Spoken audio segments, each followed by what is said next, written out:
या गटाविषयी आम्हाला काही बोलायचं नाही. केसाने गळा कापू नका हे कोणाला सांगत आहेत हे माहिती नाही, पण त्यांची केस आमच्याकडून संपलेली आहे. उद्याच्या निवडणुकीत त्यांच्या केसची फाईल जनता बंद करणार आहे. ज्या पद्धतीने त्यांची अवहेलना सुरू आहे त्यावर काही बोलू शकत नाही. त्यांचं त्यांनी पाहावं. वारंवार मी हे पत्र लिहितो. आमदार गोळीबार करत आहेत, लूटमार, बलात्कार, हत्या सुरू आहेत आणि गुजरातमधून ड्रग्ज महाराष्ट्रात येत आहेत. नाशिक, पुणे, मुंबई, ठाणेसारख्या शहरात ड्रग्ज सापडत आहेत. सरकार काय करत आहे? ऑनलाईन जुगार, ऑनलाईन लॉटरी, त्यांचा मोठा फटका तरुणांना बसला आहे. ऑनलाईन जुगार खेळणाऱ्यांकडून शासनाला हप्ते मोठ्या प्रमाणात मिळत आहेत. गृहमंत्र्याने विचारलं, ते काहीही बोलतात तर मी त्यांना पुरावे देईन. आघाड्यांमध्ये सगळ्यांच्याच मनाप्रमाणे होत नाही. आम्ही युतीत होतो त्यावेळी देखील आमच्या मनासारखं झालं नाही. आता आम्ही महाविकास आघाडीत आहोत. आघाडी धर्म टिकवण्यासाठी आपल्याच मनाप्रमाणे होईल हा हट्ट सोडला पाहिजे. शिवसेनेने अनेक महत्त्वाच्या जागा आघाडीमध्ये सोडलेल्या आहेत.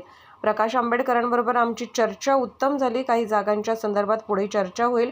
काहीच घडलं नाही हे सांगणं त्यामुळे बरोबर नाही. वंचितच्या बाबतीमध्ये चर्चा फार पुढे गेली आहे. प्रकाश आंबेडकर प्रत्यक्ष आणि अप्रत्यक्ष भाजपला मदत होईल असं काही करणार नाही.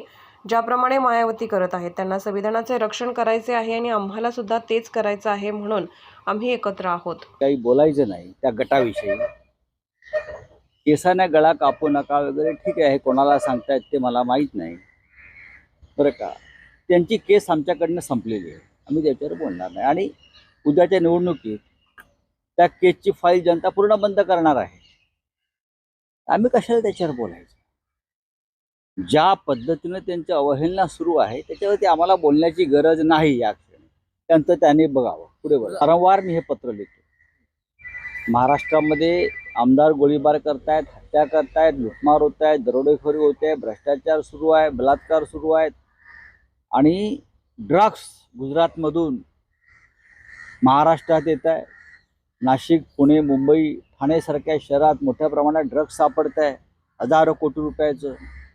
सरकार काय करत आहे? गृहमंत्री काय करतात? आणि आता जी नवीन माहिती आली आहे की अंमली पदार्थाच्या आहारी इकडली तरुण पिढी जाते, त्याचबरोबर ऑनलाईन जुगार, ऑनलाईन लॉटरी आणि त्याचा मोठा फटका तरुण वर्गाला बसलेला आहे, कुटुंबांना बसलेला आहे. जसं लेडीज बार आर पाटलांनी बंद केले कारण कुटुंब उद्ध्वस्त होत आहे, त्याच पद्धतीने ऑनलाईन जुगारानं तरुण वर्ग उद्ध्वस्त होतोय. सरकारला त्याचं काय पडलेलं नाहीये, कारण ऑनलाईन जुगारवाल्यांकडून सरकारला मोठा हप्ता महिन्याला मिळतोय. आणि जर देवेंद्र फडणवीस म्हणतील गृहमंत्री की आम्ही काही बोलतो, मी त्यांना पुरावे देईन. ठीक आहे, मनासारखं म्हणजे असं आहे की आघाड्यांमध्ये सगळ्यांच्याच मनाप्रमाणे होत नाही. आम्ही जेव्हा शिवसेना भारतीय जनता पक्षाबरोबर युतीत होतो तेव्हाही आमच्या मनाप्रमाणे होत नाही. आता आम्ही महाविकास आघाडीत आहोत. प्रत्येकाला आघाडीमध्ये आघाडी धर्म टिकवण्यासाठी आपल्याच मनाप्रमाणे होईल हा हट्ट सोडला पाहिजे. मग तो काँग्रेसने सोडलेला आहे, राष्ट्रवादी काँग्रेसने सोडलेला आहे आणि शिवसेनेनेही सोडला आहे.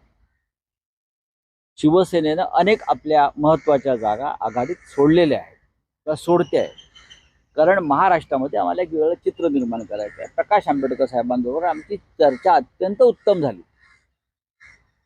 आता काही जागांच्या संदर्भात पुढे चर्चा होईल.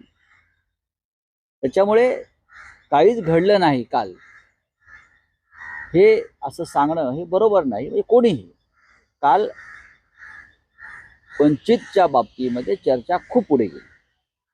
आता ठीक आहे, परत ते एक प्रस्ताव जो आहे त्या प्रस्तावावर चर्चा झाली की त्यांच्या कार्यकारिणीत प्रस्ताव ठेवणार, चर्चा होईल. कारण ते लोकशाही मानणारा त्यांचा पक्ष असल्यामुळे कार्यकारिणी वगैरे खूप वर्किंग कमिटी त्यांची आहे, अशा अनेक कमिट्या असल्यामुळे त्या कमिटीतून या कमिटीत गेल्यावरती ते आमच्याकडे परत स्वतः चर्चेला बसू आणि आम्ही त्यांचं पूर्ण समाधान करायचं ठरवलेलं आहे. प्रकाश आंबेडकर आणि वंचित बहुजन आघाडी त्यांचं पूर्ण समाधान करायचं.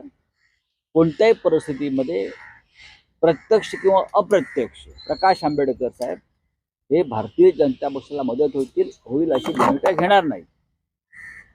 उत्तर प्रदेशमध्ये जे मायावती करतायत त्याला पूर्ण विरोध प्रकाश आंबेडकर साहेब करतात.